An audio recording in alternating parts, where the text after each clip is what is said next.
15 to 20 মিনিটসের মধ্যেই বানিয়ে ফেলতে পারো এই স্মোকি ক্যাপসি চিকেনটা। এর জন্য লাগছে বোনলেস চিকেন। তো চিকেনটাকে ম্যারিনেট করার জন্য আমি এখানে খানিকটা বেরেস্তা করে রেখেছিলাম, তার মধ্যে কয়েকটা কাঁচা লঙ্কা দিয়ে একটা পেস্ট বানিয়ে নিলাম। এবার চিকেনের মধ্যে ওই পেস্টটা দিলাম, তার মধ্যে দিলাম রসুনের আর আদার পেস্ট, স্বাদ মতো নুন, কাশ্মীরি লঙ্কা গুঁড়ো, হলুদ গুঁড়ো, জিরে গুঁড়ো, ফেটিয়ে রাখা দই, কাসুরি মেথি আর কিছুটা লেবুর রস।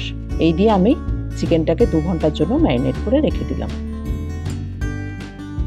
এবার প্যানের মধ্যে তেল দিয়ে চিকেনগুলোকে আমি ভালো করে ফ্রাই করে নিচ্ছি। চিকেনগুলোকে উল্টো পাল্টে ফ্রাই করে নিতে হবে। দেখো চিকেনগুলো ফ্রাই হয়ে গেছে।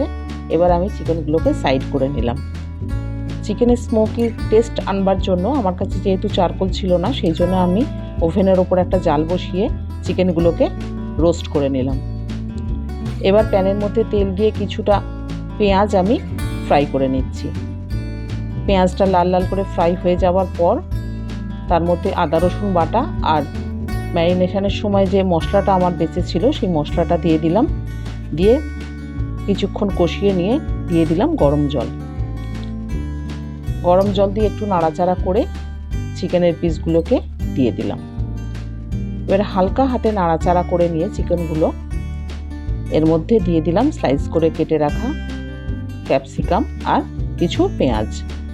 এবার এটাকে আমি 5 মিনিটের জন্য কভার করে দিলাম। তো কভারটা খোলার পর দেখো 5 মিনিট পর আমি এটা কভারটা খুলেছি।